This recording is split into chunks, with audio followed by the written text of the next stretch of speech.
bienvenue sur cette nouvelle vidéo, je suis contente de vous retrouver. Aujourd'hui on est ici pour une vidéo un peu particulière comme vous l'avez vu dans le titre. C'est une vidéo que j'ai énormément hésité à vous poster parce que elle aborde le sujet de la dépression, de comment moi j'ai vécu la dépression. De base je voulais vous faire une vidéo en vous expliquant la dépression avec mes mots à moi et en vous expliquant légèrement mon vécu. Et finalement, je me suis retrouvée un soir à 4 h du matin dans la salle de bain à vous filmer la vidéo. Et je pense que le mieux, c'est de vous la poster comme ça parce que je suis quelqu'un de naturel. Je veux vraiment que cette chaîne représente vraiment l'honnêteté parce que je suis honnête avec les produits que je reçois. Je suis honnête envers vous par rapport à ce que je reçois, voilà, et bah forcément il y a des moments où ça va pas et du coup je me dois d'être honnête envers vous, sachant que vous êtes une communauté qui s'agrandit. N'hésitez pas à me laisser des commentaires, à laisser vos expériences. Les commentaires sont vraiment un endroit bienveillant. Je ne souhaite pas des commentaires négatifs, des commentaires désobligeants.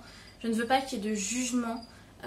On vit tous des expériences différentes, on vit tous des choses complètement différentes, on réagit tous de manière différente. Tout ce qui sera vraiment très négatif, très désobligeant, qui n'aura aucun but d'aider la personne, d'aider à améliorer les choses, qui ne sera pas constructif, sera immédiatement supprimé parce que c'est un sujet vraiment très dur, vraiment très délicat. On vit tous les choses extrêmement différemment, donc je n'accepterai vraiment aucune méchanceté, aucune moquerie, aucune haine. Donc du coup c'est une vidéo assez dure, j'emploie des mots plutôt durs. Voilà, donc si vous êtes vraiment très sensible à tout ça, je vous conseille de passer à une autre vidéo. Voilà, je vous explique à nu mon expérience, ma façon de penser à ce moment-là. Et sachant que j'ai tourné cette vidéo à un moment où j'allais mal, donc j'ai pas forcément arrondi les angles. Je pense que sur ce, je vais vous laisser avec la vidéo sans plus attendre. Et on se retrouve pour une prochaine vidéo très vite qui sera elle beaucoup plus joyeuse et avec beaucoup plus de peps. Il est 4 h du matin actuellement et je sais pas pourquoi je filme. Je sais pas ce que je vais en faire. Ça fait un long moment que je me sens pas bien. Ça remonte à très loin pour tout vous dire. Et c'est par période. Donc si je parle pas fort, c'est parce que mon homme dort. Du coup niveau qualité, ça doit vraiment pas être top. Depuis que je suis très jeune, je fais des dépressions. Faut savoir qu'une dépression, c'est pas je vais mal aujourd'hui et demain ça ira mieux. C'est vraiment c'est une maladie, une dépression. On peut pas guérir du jour au lendemain. Il n'y a pas de traitement à proprement parler. C'est énormément de travail à faire sur soi, énormément de travail à faire qui n'est pas facile du tout et qui des fois ne peut pas se faire tout simplement parce que c'est des blessures trop profondes. Donc il faut juste apprendre à vivre avec. Et on manifeste pas tous la même chose quand on est dépressif. J'entends par là que certains vont s'arrêter de manger, perdre énormément de poids. D'autres au contraire vont tout le temps manger parce qu'ils vont se noyer dans la nourriture ou dans la mauvaise nourriture en tout cas. Il y en a certains qui vont avoir besoin de beaucoup en parler, qui vont beaucoup pleurer, et il y en a d'autres qui faudra surtout pas venir leur demander ce qui se passe, qui vont être impassibles, enfin rien va se faire, ils vont rien transmettre comme émotion. C'est vraiment quelque chose de très dur à vivre pour la personne qui déprime et pour son entourage. Et là je suis complètement à nu devant vous. Bref, j'ai déjà fait des dépressions dans ma vie. Pour beaucoup de raisons complètement différentes et j'ai pas envie de tout étaler. Je sais même pas si je vous posterai cette vidéo, mais si c'est le cas, j'ai pas envie d'étaler toute ma vie comme ça. Les personnes dépressives sont des personnes qui sont victimes de leur propre esprit, de leur propre tourment, mais qui font aussi subir ça aux autres. Et chose que beaucoup de dépressifs ne se rendent pas compte, c'est que quand on est dans un état où on va mal, si on a un entourage qui s'occupe vraiment de nous, qui nous aime vraiment, ça joue sur eux forcément. Pour moi, ça a commencé très tôt. Mais je savais pas que j'étais dépressive. Je pensais juste que ça allait pas, que ça passerait. Parce que moi, on m'a toujours dit que quelqu'un de dépressif, c'était juste une emmerdeuse, un emmerdeur, qui passait son temps à se plaindre et qu'au final, quelques jours après, ça allait mieux et voilà. Ça a été un peu l'image qu'on m'a mise dans la tête d'une personne dépressive. Donc comme quoi la communication, c'est pas ça du tout. Et du coup, moi j'étais là en train de me dire, voilà, je vais mal, je fais chier mon monde à me dire que je vais mal. Je dérange. Quand j'en parle autour de moi, je suis une menteuse ou alors je passe mon temps à me plaindre. Très jeune, j'ai eu beaucoup de choses comme ça, donc vraiment très très peu de soutien et c'est difficile quand on est enfant de savoir dire vraiment quand ça va mal, de savoir faire la différence entre une douleur intérieure réelle qui nous bloque, qui nous empêche d'avancer et quelque chose qui va passer parce qu'au final c'est pas si grave que ça. Étant enfant, on prend beaucoup les choses à cœur et certains enfants vivent des choses plus traumatisantes que d'autres. Et pourtant, quand ils expriment leur mal-être, ils peuvent très bien l'expliquer entre énormes guillemets de la même façon parce que ils n'ont pas de base sur lesquelles pouvoir dire à quel point est-ce qu'ils vont mal et pouvoir expliquer aussi aux autres qu'est-ce qui ne va pas. C'est extrêmement dur. Enfin bref, il y a de ça quelques mois, j'ai lancé un appel au secours. J'ai essayé de me tailler les veines. Faut savoir que depuis que j'ai 12 ans, je sais que depuis que j'ai 12 ans, depuis que ma maladie a commencé, j'ai vraiment eu énormément d'idées suicidaires. Tous les soirs, je m'endormais en pleurs et j'espérais qu'une seule chose qui m'arrive, tout et n'importe quoi, que je puisse mourir pour pas revivre ce que je vivais à cette époque-là. D'ailleurs, je ferai une vidéo sur le harcèlement aussi parce que c'est... Putain. Mais enfin bref, je veux pas qu'on s'apitoie sur mon sort, je veux pas... Voilà. Mais c'est juste pour que vous ayez un peu une idée de depuis quand je suis comme ça et bref, j'étais jamais passée à l'acte, je m'étais jamais fait de mal. En fin de compte, j'espérais qu'il m'arrive quelque chose parce que je voulais pas le faire. Je voulais que ça m'arrive, mais je voulais pas que ça soit de mes propres mains parce que j'avais la trouille. Et au final, heureusement que j'ai rien fait parce que aujourd'hui je suis avec l'homme de ma vie et je suis un peu plus heureuse et on prévoit pas mal de choses pour notre avenir et tout ça est merveilleux. Sauf que il y a quelques mois, comme je vous le disais, j'ai cassé mon rasoir et j'ai essayé de me faire du mal. Sans grand succès, puisque finalement les marques sont restées peut-être 15 jours, 3 semaines. J'ai pas de cicatrice, donc voilà, tant mieux. Mais c'est là où je me suis dit qu'en fin de compte, c'était plus un appel au secours que vraiment une envie de passer l'arme à gauche, parce que sinon j'aurais pu me faire tellement plus de mal. Mais pourtant, à cette période-là, tout allait bien dans mon couple. D'ailleurs, tout va très bien encore dans mon couple. C'est vrai que j'ai vraiment un homme merveilleux. Et c'est juste que ça allait pas, qu'il y avait beaucoup de choses qui allaient pas. Beaucoup de choses du passé qui refont surface.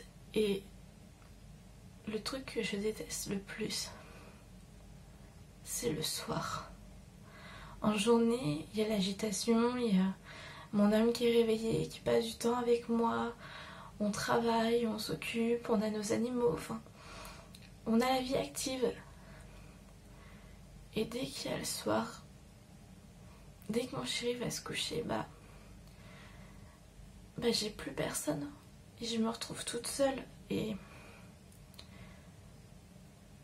c'est là que c'est le plus difficile en fait, parce que c'est les moments où je me sens moins bien, sans vraiment pouvoir expliquer pourquoi.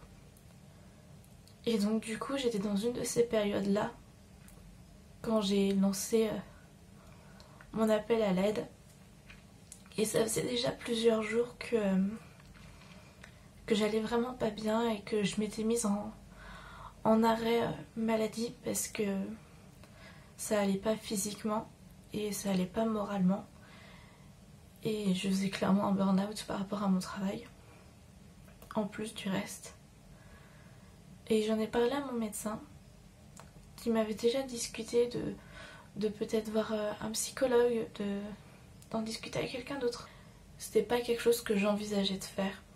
Puis je m'étais dit, c'est vrai, quand je vivais toute seule, quand je prenais ça, quand je regardais tout ça pour moi, finalement, au bout d'un moment, j'arrivais quand même à relever la tête à peu près toute seule.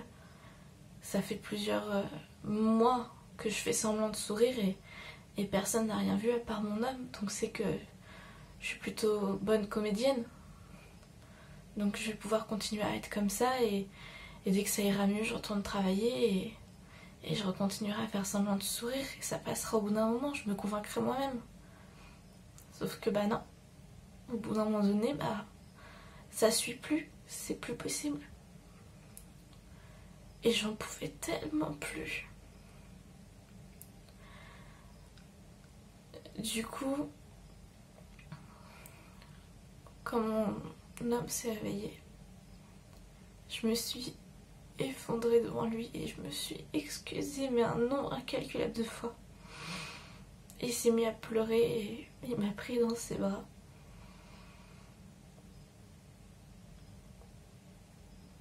Je lui ai fait tellement de mal. En fin de compte, je voyais pas du tout ce que mes actes faisaient sur lui.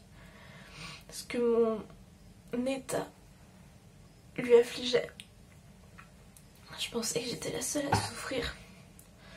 Et non, en fait, je l'entraînais avec moi. Du coup, j'ai téléphoné à mon médecin et je lui ai expliqué ce qui s'était passé. Et il m'a dit, dans ces cas-là, on va vous hospitaliser. Du coup, le soir même, il me retéléphone pour me dire qu'il y a une place dans un hôpital psychiatrique. Et du coup, j'y vais. Alors, faut savoir aussi que mon chéri et moi, on est un couple vraiment très, très dépendants l'un de l'autre. On a horreur d'être loin l'un de l'autre. Donc ça a été très dur, déjà, de savoir qu'on n'avait même pas une journée pour se dire au revoir, puisque lui travaillait. Donc quand il est rentré du travail, il m'a emmenée à l'hôpital. Et finalement, les infirmières ont pris ma valise et ils lui ont dit de partir. Voilà, j'avais pas le droit de passer du temps avec lui, il avait pas le droit de m'accompagner, voilà. Donc ça a été extrêmement dur, je m'attendais pas du tout à ça. Au final, là-bas, c'est pas du tout comme on peut s'imaginer, comme les ondines, etc. Ça n'a rien à voir, c'est encadré du mieux qu'ils peuvent avec le monde qu'ils ont. Enfin, je veux dire, comparer les aides-soignants au nombre de patients qu'ils ont, c'est normal qu'ils puissent pas être présents. Tout comme les médecins, les psychiatres, et enfin, je veux dire, ils ont tellement de patients que c'est impossible qu'ils voient tout le monde. Et donc du coup, je sais plus si j'ai passé 1 ou 2 jours sans avoir accès à mon téléphone, ni à avoir de la visite, parce que j'avais pas vu le médecin, donc j'avais le droit de voir personne. Et le médecin, je suis restée 1 semaine là-bas et je l'ai vu 2 fois pendant une 10-15 minutes parce qu'il avait pas le temps. Et du coup, on a convenu qu'au final, l'acte que j'avais fait, c'était un appel au secours et non vraiment vouloir me tuer, me suicider.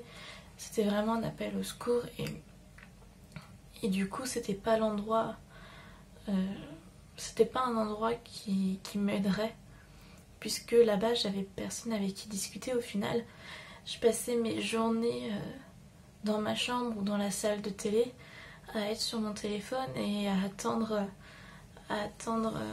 16 heures que mon homme ait fini le travail, qu'il vienne me rejoindre, qu'on passe 1 heure ensemble et ensuite j'allais manger. Enfin voilà quoi, j'avais déjà une routine où finalement je parlais à personne, je restais dans mon coin et le seul moment où j'allais bien c'était quand je voyais mon chéri.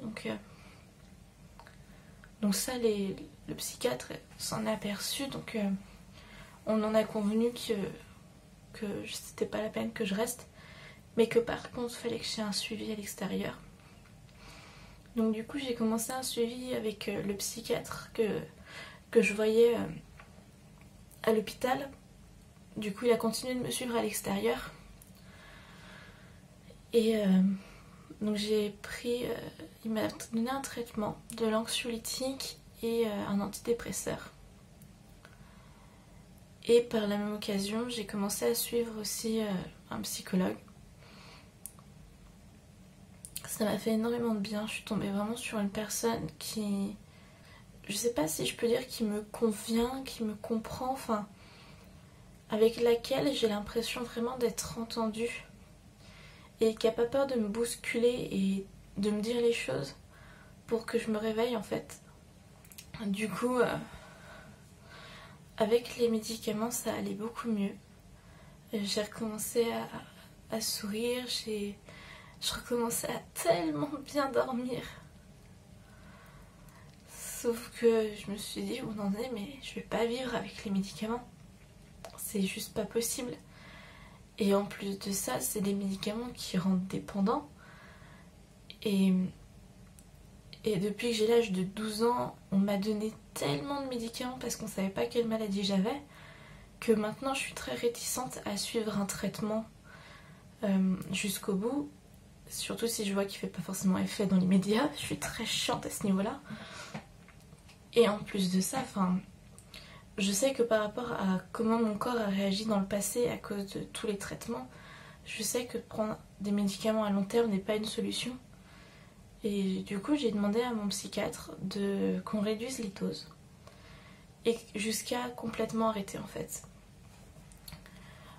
Donc, je sais plus c'est quand je suis perdue là-dedans, mais j'ai réussi à arrêter l'anxiolytique. De toute façon, il faut y aller petit à petit avec ça, donc c'est ce que j'ai fait. Je vous jure que quand j'ai commencé à baisser mes doses, je me suis pris une gifle.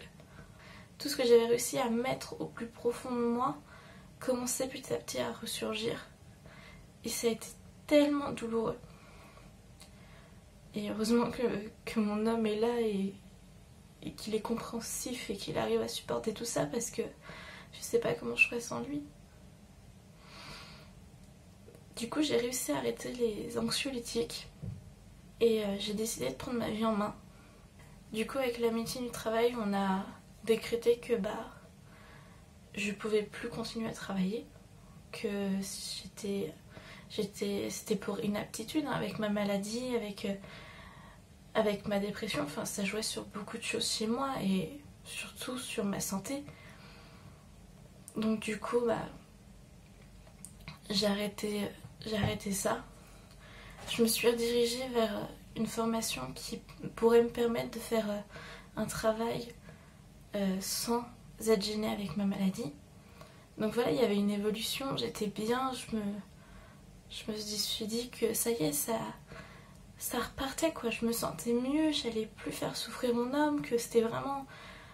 Voilà, c'était tout nouveau. Et puis avec mon homme, du coup, on s'est paxé, ça faisait un moment qu'on prévoyait de le faire et on avait enfin réussi à trouver une date et on s'était paxé et tout, enfin... Tout allait tellement bien. Et puis du coup là il y a eu le confinement. Et je me suis dit, mais en fait le confinement c'est le moment pour arrêter aussi les antidépresseurs, parce que je suis avec l'homme de ma vie. Et je sais qu'il est là quoi qu'il arrive. J'ai pas la pression du monde extérieur. Donc c'est le moment quoi. Du coup bien sûr tout ça a été fait avec l'accord de mon psychiatre et j'ai pris les doses qu'il m'a données. Ça fait 6 jours que je prends plus du tout mes antidépresseurs. Aujourd'hui je passe mon temps à me sentir mal, à pleurer pour un rien, à être en colère envers moi-même et à le renvoyer sur mon homme, à recommencer à ne plus du tout pouvoir dormir. Ça faisait depuis mes anxiolytiques, j'ai beaucoup de mal à dormir, mais j'avais pas cette peur comme j'avais avant d'être toute seule le soir. Et là, je l'ai de nouveau. Donc du coup, là, pendant le confinement, je vous ai rien posté, je crois. Enfin, je vous ai posté une vidéo à la fin du confinement, mais autrement, par ça, je vous ai rien posté parce que, je me battais déjà contre moi-même. Et du coup, ça m'a pris beaucoup de temps. Et aussi parce qu'en ce moment, faut savoir que j'ai aucune confiance en moi. C'est même pire que ça, je me déteste. Vraiment. Je déteste la personne que je suis, je déteste l'image que j'ai. Je me regarde dans un miroir, je vais me mettre à pleurer et enfin... Bref, je suis... Rien que le fait d'en parler, ouais.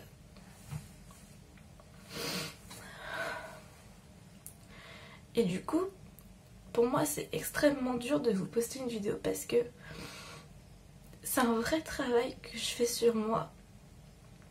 Et ça a été le principe de cette chaîne, de vous partager des choses qui me plaisent et de surmonter l'image que j'ai de moi. Sauf que filmer, ça va à peu près, même si je suis pas sûre de moi et que des fois il faut recommencer plusieurs fois la prise parce que pour X ou Y raison il y a un problème et que de toute façon même quand je parle et quand je fais les choses devant la caméra, tout d'un coup je me dis mais non mais juste ferme ta gueule, t'es en train de faire de la merde, arrête. C'est... Voilà. Mais le pire, c'est quand je monte la vidéo et que je m'écoute et que je me regarde et que quand je vous fais des hauls, c'est horrible de me voir vous montrer les vêtements portés sur moi parce que je vois tellement tous les défauts qu'il y a de ma personne et je me dis mais comment est-ce que je peux mettre ça sur internet? Comment est-ce que mon homme arrive à me regarder dans cet état? Enfin... Et donc du coup c'était déjà assez difficile de me battre contre moi-même avec la baisse de mes traitements. Alors en plus de ça, avec le montage ça aurait pas été faisable. D'ailleurs j'ai essayé et au final il y a au moins 2 ou 3 vidéos que vous verrez jamais parce que je suis pas du tout satisfaite de ce que j'ai fait, donc je sais pas où est-ce que je vais. Je sais pas pourquoi cette vidéo, juste que je me sens seule, je me sens mal et je me sens tellement pathétique. Je crois que ça c'est une chose aussi que j'ai beaucoup de mal à supporter, c'est que mon homme me dit que je suis très dure envers moi-même et je peux vous assurer que vraiment j'ai horreur de mon image et que là, cette vidéo, si vous la voyez, ça sera un exploit parce que franchement, intérieurement, je suis en train de me faire gerber de vous faire cette vidéo, de m'apitoyer comme ça. Du coup, je sais pas si je dois reprendre mes médicaments, mais pour moi, ça sera abandonné. Ou alors je continue et j'essaye d'être forte et je reprends et je retravaille sur moi. Et il faut que je reprenne contact avec mon psychiatre et avec mon psychologue parce que du coup, depuis le confinement, je leur ai donné aucune nouvelle. Je me déteste tellement de laisser mon passé et mes peurs prendre le dessus comme ça, c'est horrible. Pourtant, j'essaie vraiment de travailler dessus. Je sais pas quoi vous dire de plus, je pense que j'ai déjà assez trop parlé. Et je vais continuer à me battre et à vous sortir des vidéos dès que je le peux, dès que j'en ai la force. Et voilà, et j'espère que vous serez compréhensifs et que finalement ça m'a fait du bien de vous en parler à vous. Si jamais vous aussi vous êtes victime de dépression, que vous allez pas bien, que vous avez besoin de discuter, l'espace commentaire est là, est fait pour ça aussi. Moi je réponds à tous les commentaires. Donc voilà, donc si vous avez besoin, surtout n'hésitez pas. Je veux vraiment que ça soit un échange, tout ce qui est de plus correct et cordial, sans jugement, mais juste avec des conseils ou avec de l'amour et voilà. Allez, sur ce, bye.